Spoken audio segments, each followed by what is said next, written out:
지금의 MZ세대는 여행의 목적과 방식을 크게 변화시키게 됩니다. 내 여행을 스스로 디자인할 수 있는 힘이 있습니다.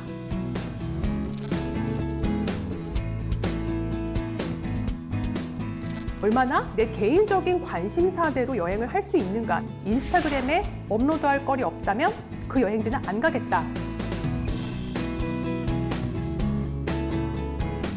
2021년에 한 해 동안 일본 인스타그램에서 최다 인기 해시태그로 떠오른 키워드가 하나 있습니다.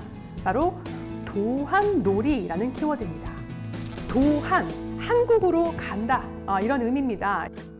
그러면서 기존의 TV에서 보지 못했던 새로운 콘텐츠 문법을 만들어냈고 크리에이터 경제의 일환으로 변화하고 있다. 이 챗 GPT가요, 다른 모든 분야에서도 화두지만 여행업계에서도 최대 화두입니다. 5만 명짜리 도시에 400만 명이 숙박을 하게 되면 어떤 일이 벌어질까요? 우리가 하는 여행은 현지 경제에 보탬이 될 수도 있고 오히려 악영향을 끼칠 수도 있습니다. 이런 걸 우리가 알고 있다는 게 되게 중요한 것 같아요.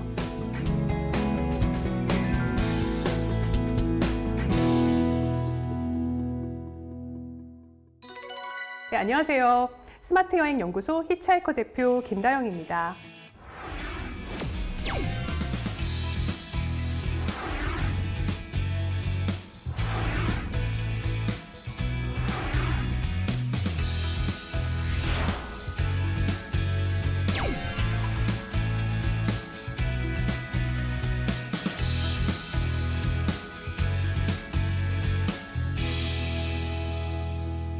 오늘 저는 여행과 여행 산업의 트렌드에 대해서 이야기해 보려고 합니다.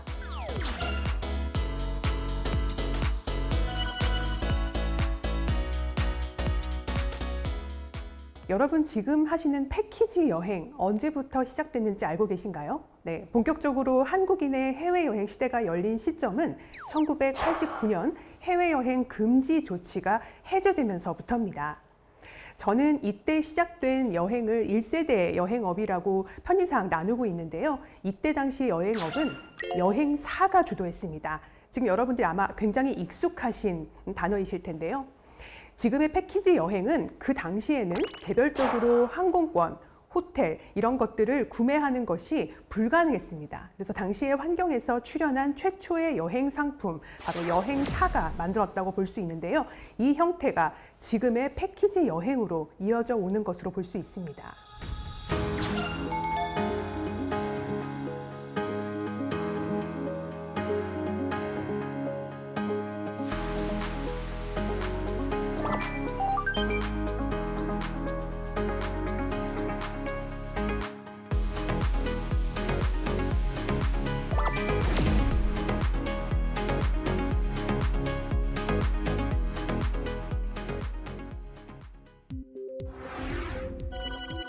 (1990년대) 말에 인터넷이 출현하게 되죠. 이때부터 여행업은 큰 변화를 맞게 됩니다. 인터넷망을 기반으로 해서 실시간으로 항공과 호텔을 예약할 수 있는 온라인 여행 서비스, 일명 OTA가 이때 탄생하게 된 겁니다. 그렇다면 이제 OTA가 어떤 회사들이 이제 주류 회사인지 궁금하실 텐데요. 전 세계 온라인 여행 서비스를 주도하는 회사는 두 개입니다. 양대 산맥이라고 볼 수 있는데요. 하나는 부킹 홀딩스, 그리고 다른 하나는 익스피디아입니다. 이들 두 회사가요, 각각 1997년 그리고 96년도에 창업을 했고요. 한국에서도 아마 쇼핑몰로 굉장히 익숙하실 텐데요. 인터파크 투어가 바로 이 온라인 여행 예약을 최초로 주도한 여행사로 꼽힙니다. 이 글로벌 기업 익스피디아 그리고 부킹 홀딩스는요, 지금까지도 글로벌 여행 시장에서 가장 큰 영향력을 가진 기업입니다. 전 세계 소비자가 교통과 숙박 가격을 온라인으로 비교하고 구매하게 만들어준 여행 플랫폼으로 꼽힙니다. 결정적으로 2010년대 들어서는 스마트폰의 등장과 함께 엄청난 변화를 맞게 됩니다. 스마트폰도 물론 중요하지만 여행 산업에는 또 하나의 물결이 등장을 하게 되는데요. 바로 에어비앤비와 우버로 대표되는 공유 경제 플랫폼입니다.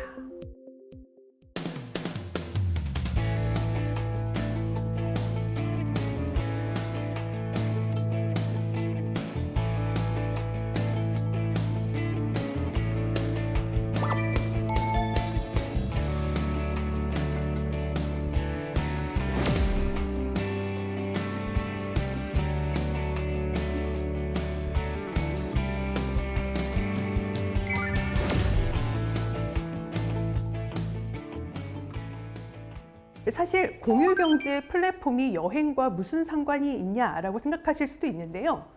에어비앤비와 우버와 같은 공유경제 플랫폼이 1세대 초창기에 나왔던 OTA들과 결정적인 차이점이 있습니다. 어떤 차이점이냐면 공급자의 참여 범위가 굉장히 커졌다는 겁니다. 똑같은 플랫폼 비즈니스지만 공급자 면에서는 남는 방이 있거나 남는 차량이 있으면 누구나 공급자로 참여할 수 있는 플랫폼이 바로 공유경제 플랫폼입니다. 이러한 플랫폼의 출현은 여행자가 현지인의 집에 머물면서 몰입된 문화 경험을 즐기거나 내가 원하는 장소로 빠르고 신속하게 이동할 수 있도록 도와주면서 여행의 목적과 방식을 크게 변화시키게 됩니다.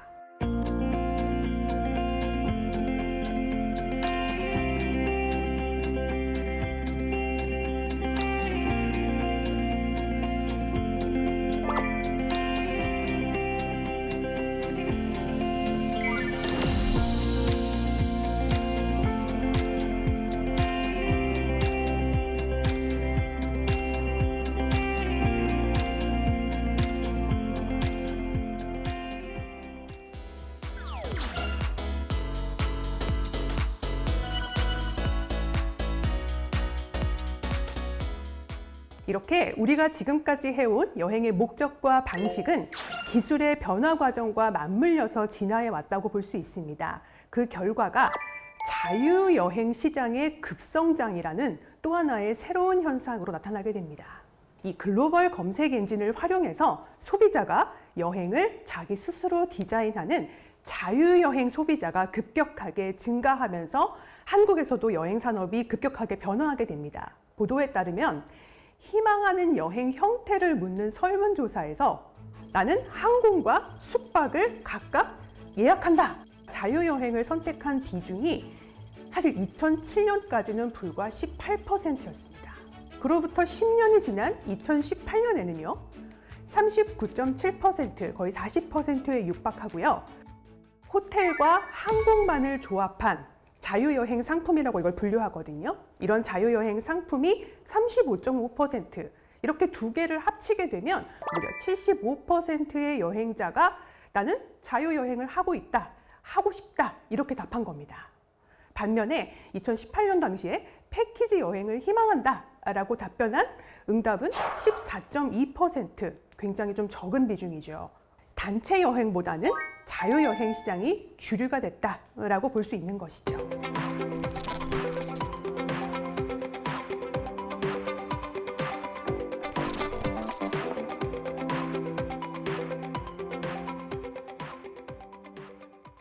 네, 이렇게 전통적인 여행사가 쇠락하고 자유여행 시대가 온 건요. 사실 근데 인터넷이나 스마트폰의 출현, 이런 기술적 요인으로만 설명하기에는 약간 또 풀리지 않는 부분들이 있습니다.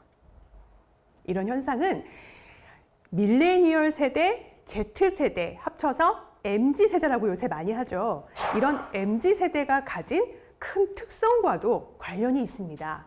이 MZ세대, 나의 경험을 바로 소셜미디어에 공유하죠. 그러면서 자기 정체성을 강화하는 새로운 세대가 바로 MZ세대입니다.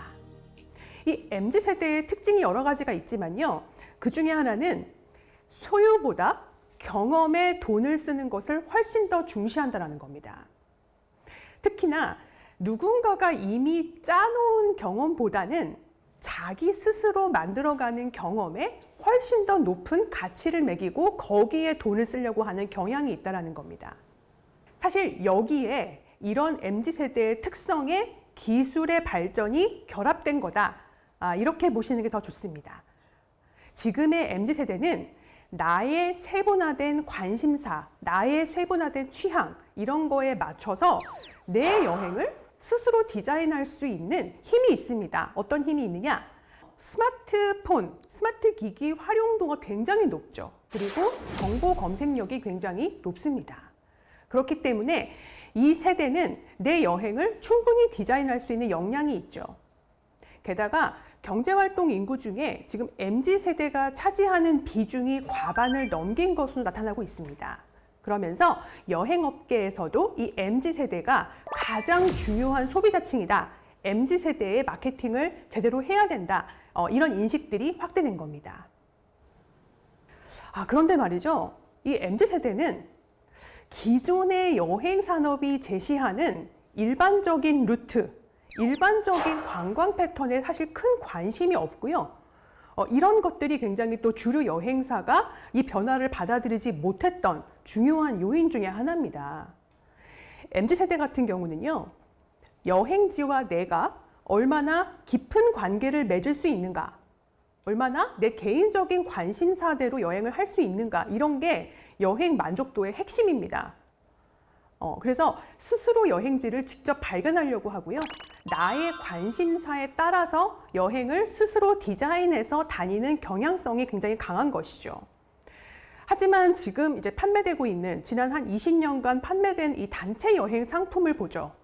이런 상품들은 공급자의 입장에서 단체 여행 상품이 만들어져 있습니다. 그리고 사실은 지난 20년 동안 이 루트가 거의 변하지를 않았어요.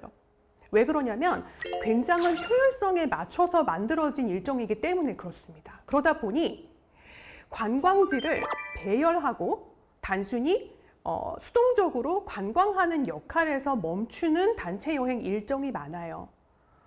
소비자가 찾는 여행이 아니라는 것입니다.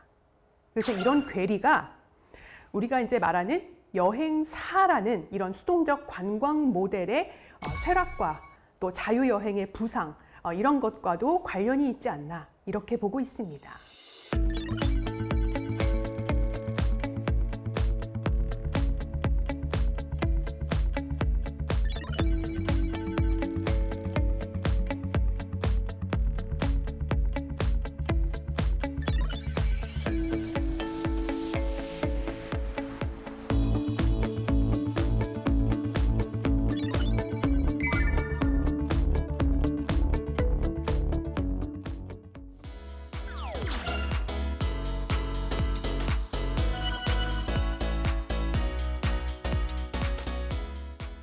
실제로 이 MZ세대의 경험 중심 여행이라고 저는 부르는데요. 이런 여행은 여행 산업을 지금 변화시키는 중요한 요인으로 작용하고 있습니다. 특히 이들은요, 팬데믹 전후로 원격 근무를 경험했습니다. 팬데믹 전에는요, 원격 근무를 경험하는 사람들이 굉장히 한정적이었어요. 그런데 팬데믹 이후에는 내가 원하지 않아도 원격 근무를 하게 된 새로운 소비자들이 등장을 한 겁니다. 그러면서 이렇게 일하고 이렇게 여행할 수도 있구나, 이런 생각을 하게 된 겁니다.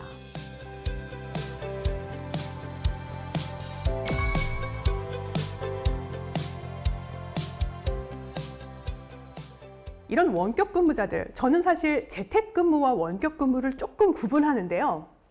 재택근무는 말 그대로 집에서 일을 하는 거고요. 원격 근무는 내가 일하는 장소를 바꾸는 사람들을 저는 원격 근무자라고 부릅니다. 이런 원격 근무자들을 영어로는 디지털 노마드라고 많이들 아마 들어보셨을 겁니다. 디지털 노마드, 말 그대로 디지털 기기로 일을 하기 때문에 장소에 관계가 없이 일을 할 수 있는 사람들, 이제 팬데믹 이후에 전 세계 여행 산업에서 가장 주목하는 여행 소비자층이다, 이렇게 말씀드릴 수 있을 것 같습니다. 그렇다면 이 디지털 노마드들의 특징을 한번 살펴볼까요? 일반적인 관광객들보다 오래 머물 수밖에 없습니다. 돈을 더 오래 많이 쓸 수밖에 없고요. 또 오래 머물다 보니까 나도 현지인들에 섞여서 현지인들 같은 문화 체험을 하고 싶은 거예요. 그러다 보니까 문화적 체험에 돈을 주로 지출합니다. 그리고 일은 원격으로 한다고 아까 말씀을 드렸죠. 그런데 여기서 중요한 포인트는 뭐냐면요. 디지털 노마드들은 사실 자국이나 아니면 전 세계를 상대로 돈을 버는 일을 많이 합니다. 요즘에 디지털 노마드 비자라는 거를 많이 발급을 하게 되는데, 비자 발급 기준 중에 하나가 자국의 노동시장을 침해하지 않는, 자국에서 돈을 지금 잘 벌고 있는지를 꼭 체크를 하는 그런 과정이 있거든요. 그래서 이러한 장기 체류 여행자들은 돈은 자기 나라에서 벌고 쓰는 거는 우리나라에 와서 쓴다, 이런 인식이 있다 보니까 지금 전 세계 관광 선진국들이 모든 나라가 사실 유치하고 싶은 그런 알짜배기 여행 소비자다. 이런 인식이 있습니다. 그래서 전 세계 요즘의 국가들이 이 디지털 노마드들을 서로 유치하기 위해서 경쟁을 하고 있고요. 디지털 노마드만을 위한 체류형 비자를 내놓거나 아예 그 인구 소멸 지역들이 있어요. 지방에. 그런 지역들을 개조해서 디지털 노마드 빌리지 이런 식으로 마을을 조성하는 이런 정책들을 내놓고 있습니다. 실제로 포르투갈 같은 경우는 굉장히 큰 성공을 거두기도 했어요. 이렇게 성공 사례들이 계속 나오다 보니까요. 한국도 올해부터 2024년부터 디지털 노마드 비자를 도입했습니다. 일본도 3월부터 도입을 시작을 했습니다.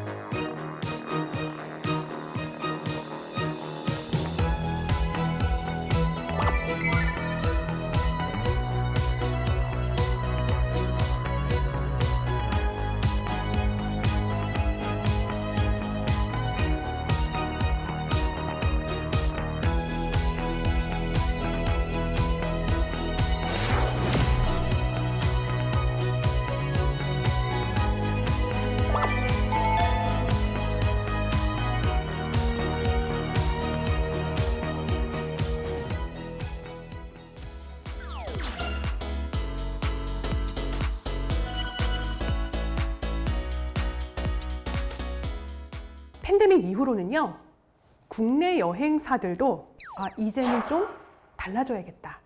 이런 생각과 함께 단체 여행 상품을 많이 바꾸고 있습니다. 그래서 젊은 층이 뭘 좋아하나 봤더니 취향, 경험 이런 거를 더 좋아하더라 이겁니다. 그러니까 일정이 아니라 주제나 테마를 보고 여행을 사는구나. 그럼 우리가 그걸 만들어줘야겠다. 이렇게 대응을 하기 시작을 한 거예요. 예를 들면 손흥민 경기를 보러 가는 영국 축구 여행 이런 경우는요. 보통 축구로 굉장히 유명하신 유튜버 분들이나 또 축구 전문가들이 동행을 하는 패키지도 있습니다. 굉장히 빨리 마감이 됩니다. 그리고 뭐 인플루언서와 함께 떠나는 호캉스 여행 어떻게 하면 인증샷을 멋있게 찍을 수 있을지 알려주고 이런 강의까지 아예 포함이 되어 있는 그런 상품들도 지금 나오고 있거든요. 그래서 지금부터는 이 먹거리와 여행에 대해서 잠깐 소개를 드리려고 하는데요. 실제로 지금 미식관광, 여행산업에서 가장 중요한 테마 중에 하나입니다. 그리고 또 많은 통계에서 다른 나라를 갈 때 어떤 테마로 여행을 하겠냐라고 했을 때 가장 상단에서 먹거리, 미식관광이 가장 상단에 꼽히거든요. 그렇다면 이 미식관광이 MZ세대의 여행 문화에서 중심으로 자리 잡은 이유가 뭘까? 저는 이 이유를 인증샷, 그런데 가성비가 좋은 높은 인증샷, 저는 이렇게 보고 있습니다. 이게 핵심 요인이다. MZ세대가 여행을 할 때 어디에 돈을 더 많이 쓰는지, 어떤 거에 우선순위를 두는지 이런 것들을 보면 알 수가 있는데요. 다른 체험이나 경험 상품을 구매하는 것과 대비해서 음식에 돈을 쓴다는 거, 사실은 비용 대비 그리고 수고 대비해서 굉장히 빠르게 소셜미디어에서 반응을 이끌어낼 수 있는 콘텐츠다라는 것에 좀 전 주목하고 있습니다. 이 MZ세대가 경험을 굉장히 중요시한다고 말씀드렸잖아요. 그런데 경험을 나 혼자만 중요시하는 게 아니라 내가 했던 경험을 실시간으로 전시하는 데도 관심이 많습니다. 그러니까 이런 소비자에게 미식 관광이 인기를 끈다라는 거는 이 인증샷 문화와도 무관하지 않다라는 겁니다. 그렇다면 MZ세대가 열심히 인증샷을 찍어서 어디에 전시할까요? 여러분들 많이 들어보셨을 텐데 인스타그램 가장 첫 번째 채널로 꼽습니다. 2019년에 그 모 회사인 페이스북이 진행한 설문조사에 따르면 내가 인스타그램에서 제일 이런 콘텐츠에 관심이 있다 라고 응답한 1위가 여행이었다고 합니다. 그러니까 내 친구들, 내가 팔로우한 사람들의 피드를 보면서 수많은 주제들 중에 여행, 굉장히 상위권이라는 겁니다. 그래서 타인의 반응과 조회수 이런 것들이 MZ세대에게는 자신의 사회적 평판이나 경제적 가치로 연결된다라는 특성을 꼭 눈여겨보실 필요가 있습니다. 그러니까 여행 인증샷을 공유하는 핵심적인 이유는 단순히 내가 지금 여행하고 있어 라고 하는 자기과시적인 이유뿐만이 아니고요. 이거를 축적을 했을 때 전체적인 내 피드가 나의 라이프 스타일을 설명해 준다.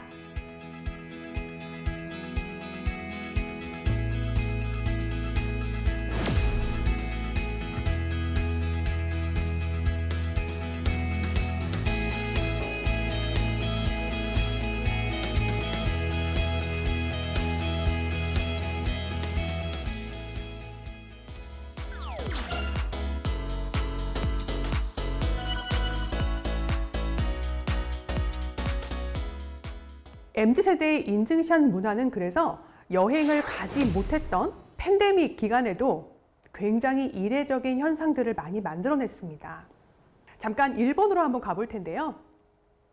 2021년에 한 해 동안 일본 인스타그램에서 최다 인기 해시태그로 떠오른 키워드가 하나 있습니다. 바로 도한놀이라는 키워드입니다. 도한놀이가 뭘까요? 네, 도한. 한국으로 간다, 이런 의미입니다. 이게 뭐냐면 한국에 못 가는데 한국에 실제로 여행을 간 것처럼 연출을 하고 이 연출 장면을 소셜미디어에 전시하는 것까지가 이 도한놀이입니다. 그래서 이게 뭐냐면 일본의 MZ세대, 특히나 Z세대, 20대 여성들 사이에서 거의 뭐 하나의 문화적 현상으로 떠오를 정도로 당시 트렌드였습니다. 가까운 비즈니스 호텔에 숙박을 하면서 준비물이 되게 많아요. 네, 준비를 다 해가지고 갑니다. 어떤 걸 준비를 하느냐? 한국 음식, 그리고 과자, 그리고 음료. 특히 제가 좀 재밌었던 것 중에 하나는 소주가 빠지지 않았어요. 네, 이게 필수품입니다. 네, 그래서 그렇게 준비를 해가지고 이거를 먹고 노는 장면 그 자체를 인스타그램에 인증샷으로 남기는 놀이를 도한놀이라고 부릅니다. 그래서 이 도한놀이 아이템들이 보면은 굉장히 구체적이고 상세합니다. 그래서 이 도한놀이 열풍에 당시에 가장 주목한 시장이 어디냐? 당연히 호텔업계였습니다. 일본의 호텔업계. 왜냐하면 도한놀이의 그 핵심 장소가 호텔 객실에서 찍는 인증샷이거든요. 그래서 호텔들이 와, 이게 기회다. 우리가 저 도한놀이 소비자들을 잡아야겠다 해가지고 이제 도한놀이 패키지를 구매하면요, 이 준비물을 객실에 다 준비를 해줍니다. 네. 그리고 어떤 호텔 같은 경우는 로비에 한국 관련된 뭐 음식이나 이런 것들, 전시물들을 준비해가지고 아예 전시회처럼 꾸며놓은 호텔도 있었어요. 그래서 굉장히 인기를 끌었었습니다.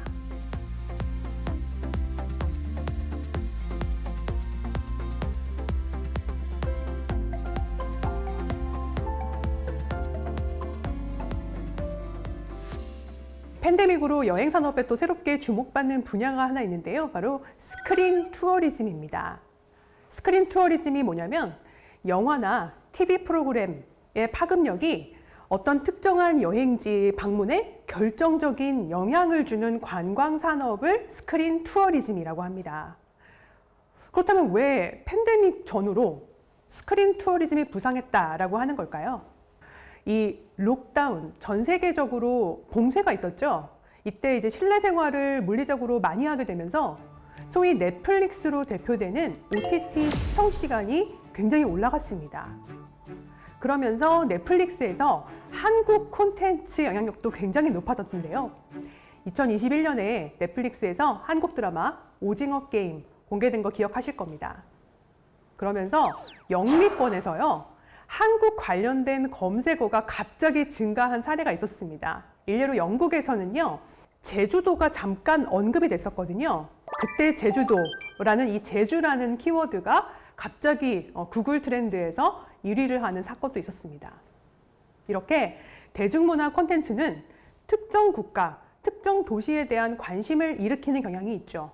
그리고 이런 관심이 나중에 한번 가봐야겠다, 이런 마음으로 이어지는 겁니다. 그래서 전 세계 관광청들이 넷플릭스 영향력이 엄청나구나 해서 이제는 아예 처음부터 관광 홍보를 목적으로 콘텐츠를 만들거나 스페인 같은 경우는 영화제, 단편 영화제 같은 거 공모, 콘테스트를 하기도 했고요. 이렇게 적극적으로 관광 마케팅에 대중문화를 활용하는 추세로 이어지고 있습니다. 이것이 바로 스크린 투어리즘의 부상이다. 이렇게 정리 드릴 수 있을 것 같고요.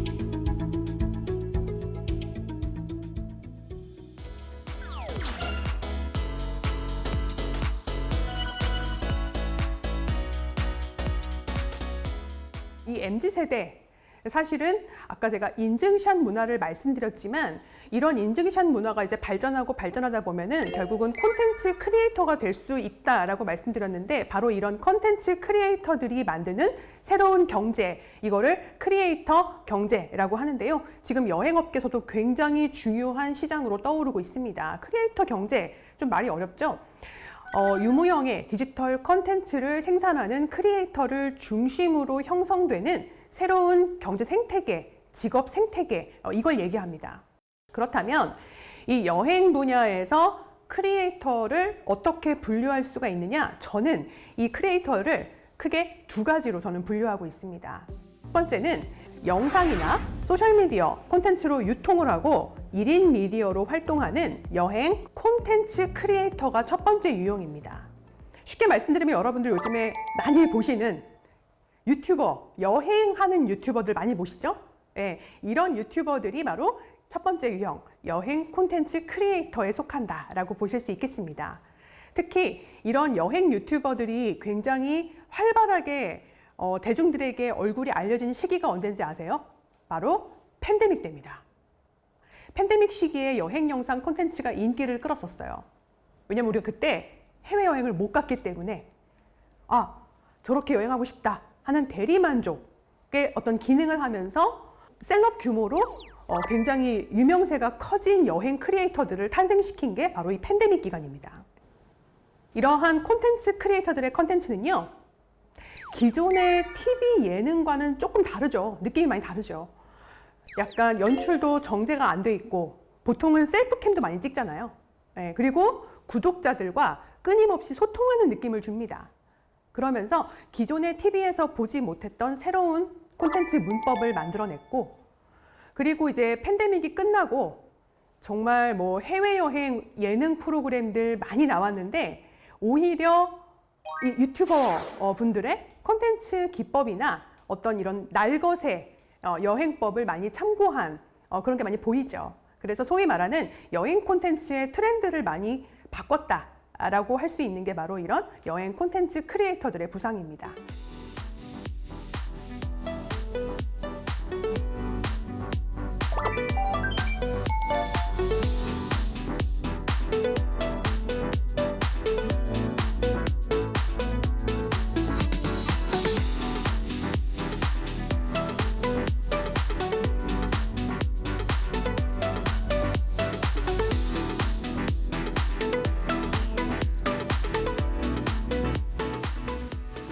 저는 여기에 또 하나의 유형을 좀 추가하고 싶은데요.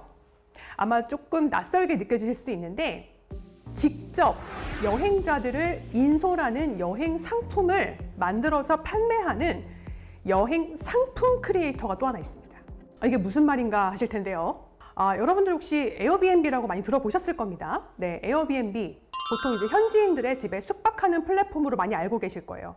그런데 이 에어비앤비에 들어가 보시면 경험, 여행, 이렇게 또 분류되어 있는 또 하나의 카테고리가 있습니다. 이 카테고리에 들어가 보시면 세계 각국의 현지인들이 집이 아니고 현지 체험을 판매하는 또 그런 카테고리가 있습니다. 그러니까 이거는 내가 누구든지 여행자들을 모객해서 내가 가지고 있는 전문성을 하나의 여행 프로그램을 만들어서 판매할 수 있는 그런 카테고리입니다.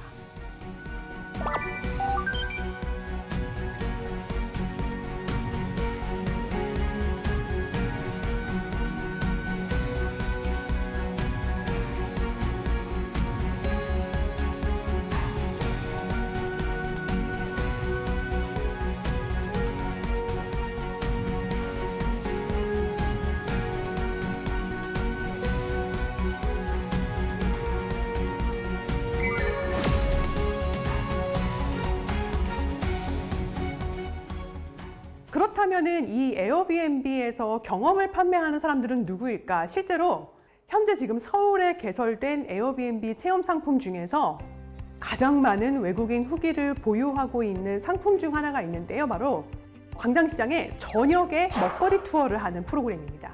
이 프로그램이 팬데믹 전에 2018년도부터 판매된 상품인데요. 이 상품은 여행업에 단 한 번도 종사하지 않았던 일반인 호스트가 만든 프로그램입니다. 지금 이런 현상이 전 세계적으로 벌어지고 있다. 이렇게 보시면 될 것 같습니다. 국내에도 좀 비슷한 서비스가 있는데요. 프림이라는 서비스가 있는데 역시 이 투어 그리고 모임, 액티비티 이런 것들을 거래하는 플랫폼입니다. 현재는 지금 국내 여행 상품을 굉장히 많이 판매하고 중개하고 있는데 이 프림의 특징이 뭐냐? 개인들도 언제든지 입점해서 나만의 투어, 나만의 모임 이런 것들을 등록하고 판매할 수 있다는 게 큰 특징입니다. 지금의 여행업은 나의 팬덤을 갖추고 있는 크리에이터가 언제든지 진입해서 사람들의 취향에 맞는 내 팬들이 좋아할 만한 그런 여행 상품을 판매할 수 있는 그런 업종으로 크리에이터 경제의 일환으로 변화하고 있다. 저는 이렇게 보고 있습니다.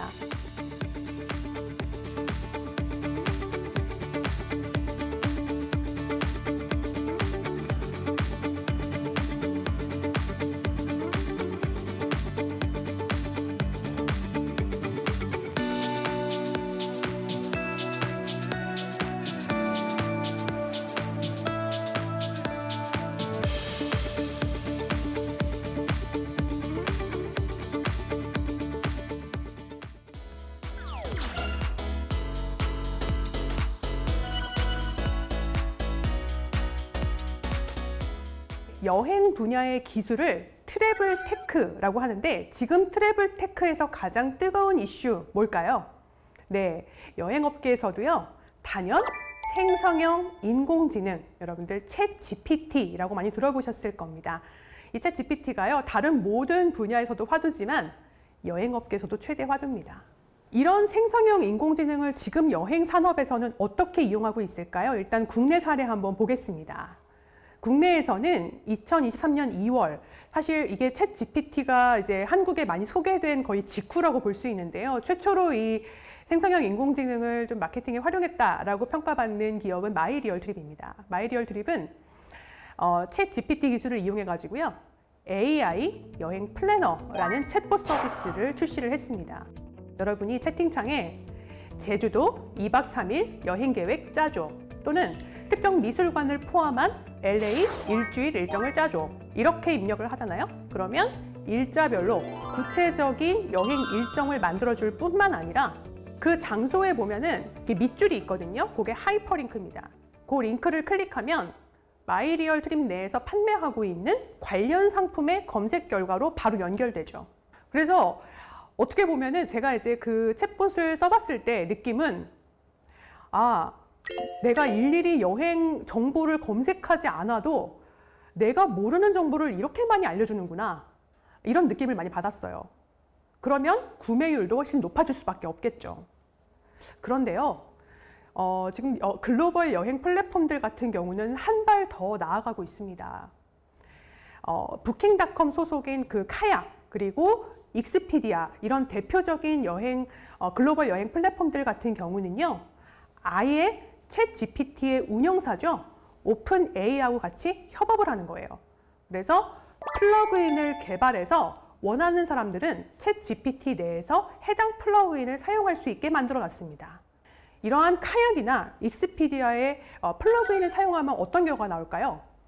여러분들이 그냥 챗 GPT를 이용했을 때는 웹에서 검색한 여행 결과가 나오지만 카약이나 익스피디아의 플러그인을 이용하면 해당 플랫폼에 있는 데이터를 이용하게 됩니다.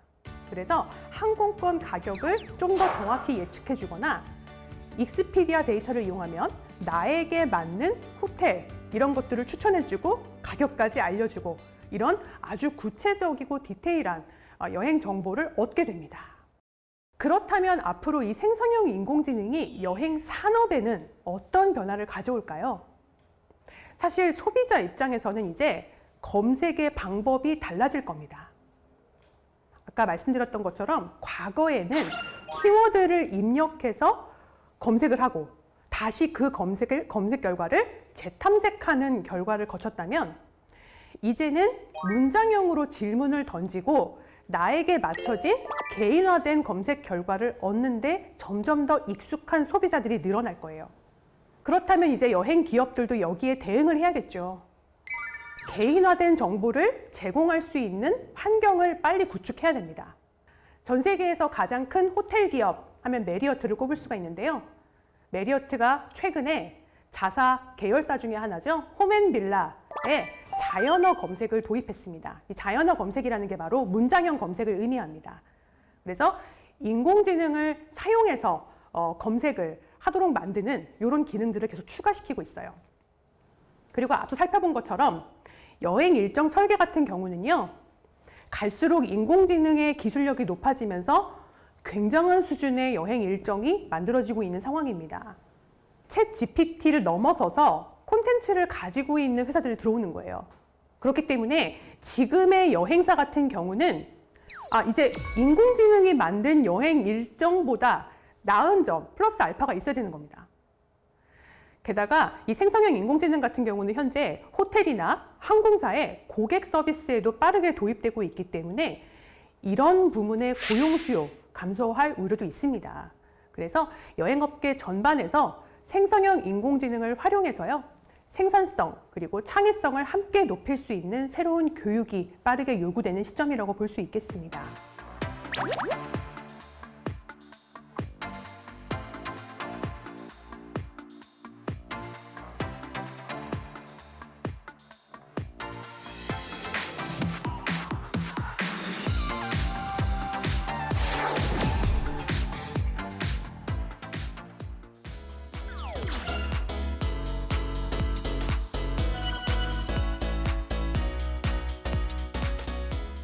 (1960년대) 미국에서 처음 대규모 항공기가 등장하면서 소위 말하는 대중관광의 시대가 시작됐다 이렇게 봅니다. 이때부터 여행은 돈이 많은 소수 엘리트들의 취미가 아니라 전 세계 사람들이 누리는 글로벌 산업으로 성장하게 됩니다. 이렇게 기술의 발전 그리고 저비용 항공사가 대중화되면서 우리는 꼭 필요하지 않아도 더 많은 여행을 할 수 있는 환경이 됐어요. 항공권이 싸졌어요. 그러면서 21세기의 여행이라는 게 사실 이제는 사회적 지위 또는 부호 또는 내 취향 이런 것들을 좀 대변하는 가치가 됐다. 이렇게 평가가 됩니다. 여행 산업에서는 소비자들이 이런 가치를 추구한다는 걸 알고 있어요. 그러다 보니까 마케팅을 통해서 뭔가 진정한 나를 찾으려면 또는 지금 현재를 즐겨라. 이런 메시지가 굉장히 많이 나옵니다. 이런 메시지는 사실 소셜미디어를 통해서 끊임없이 남과 나를 비교할 수밖에 없는 환경에 놓여진 지금 현대인들에게는 굉장히 먹히는 메시지입니다. 아까 MZ세대, 특히나 이 밀레니얼 세대의 29%가요. 인스타그램에 업로드할 거리 없다면 그 여행지는 안 가겠다. 이렇게 조사한 결과도 있습니다. 그러니까 여행을 가서 소셜미디어에 뭘 남기는 게 아니라 소셜미디어에 뭔가를 남기기 위해서 여행을 계획한다는 뜻입니다.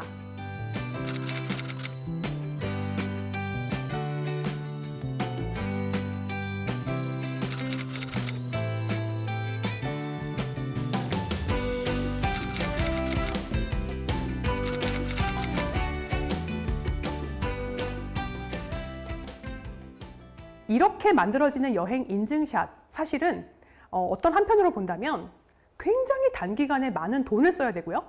굉장히 많은 탄소 배출, 거기까지 가야 되니까요. 비행기로 탄소 배출을 하게 되는 것이죠. 그래서 사실 이러한 어떻게 보면 과잉 여행이라고 볼 수가 있겠는데 이러한 여행이, 이러한 스타일의 여행이 전 세계 지역사회에 어떤 문제점을 초래하는지도 지금은 생각해 볼 때가 되긴 했습니다. 왜냐하면 이 인증샷을 남기고 싶어 하는 여행지, 사람들이 되게 원하는 여행지가요. 사실 굉장히 한정될 수밖에 없어요. 특정 기간 동안 인기를 끌게 된다. 그래서 특정 도시 또는 특정 랜드마크, 저기가 그 사진 찍은 거기구나. 이렇게 과도하게 집중될 수 있다는 것입니다. 그런 위험성을 내포하고 있다. 그래서 스크린 투어리즘을 살펴본 것처럼 인기 있는 컨텐츠에 한번 등장하는 여행지는요, 이전에는 본 적 없던 규모의 관광객이 들이닥치게 됩니다. 크로아티아의 두브로브니크라는 곳 들어보셨을 거예요. 여기가 인구가 5만 명밖에 안 됩니다. 그런데 왕좌의 게임이라는 드라마의 로켓 촬영지로 나온 이후에 2018년 한 해에만 두브로브니크에서 최소 1박을 한 관광객이 한 해에 420만 명. 굉장한 숫자죠. 5만 명짜리 도시에 400만 명이 숙박을 하게 되면 어떤 일이 벌어질까요? 그래서 이런 것들을 과잉 관광, 오버 투어리즘 이렇게 얘기를 하는데요. 팬데믹 이후에도 사실 이 현상 계속되고 있습니다.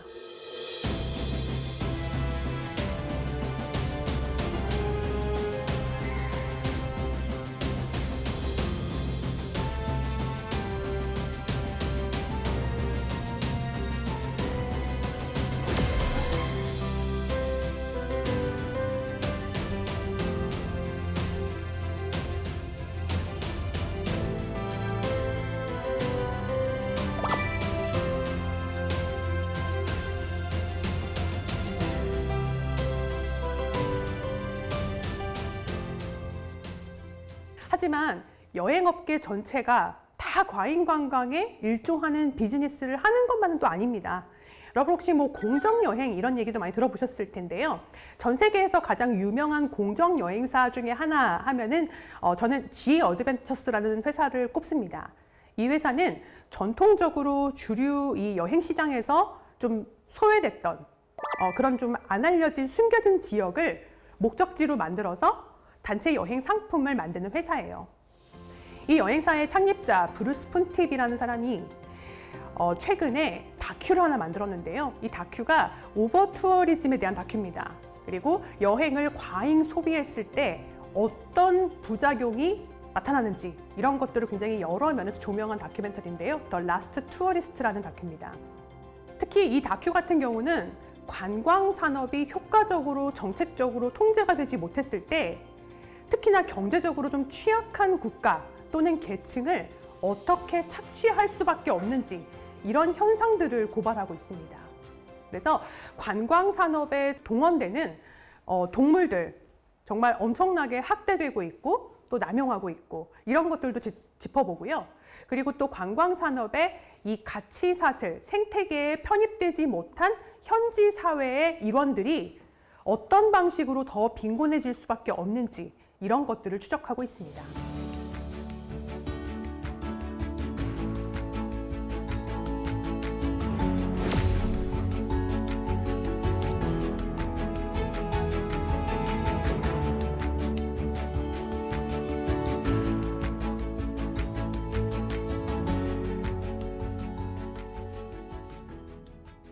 다행히도 팬데믹을 거치면서 이 지속 가능성에 대해서 우리의 인식이 좀 많이 변화하고 있습니다. 그러니까 여행을 바라보는 인식도 이제는 좀 지속 가능성이 필요하다. 이런 식으로 소비자들의 인식도 좀 변화하고 있어요. 내가 조금 불편하더라도 지역과 환경에 보탬이 될 수 있는 현지 소비를 의식적으로 하려는 소비자들이 지금보다 더 늘어난다면 이전보다 이 여행 소비의 기준이 더 엄격해질 거예요. 그러면 기업들도 움직일 수밖에 없습니다. 가장 중요한 건요, 우리가 여행지에서 지출하는 비용, 그러니까 지출의 방식, 그리고 선택하는 여행 상품이 무엇인지 이런 것들에 따라서 우리가 하는 여행은 현지 경제에 보탬이 될 수도 있고 오히려 악영향을 끼칠 수도 있습니다. 이런 걸 우리가 알고 있다는 게 되게 중요한 것 같아요. 다시 말해서 이제는 여행을 많이 하는 것보다는 어떻게 여행할까를 고민하는 그런 우리 모두 여행 소비를 좀 더 성숙하게 하는 그런 여행이 됐으면 좋겠습니다. 감사합니다.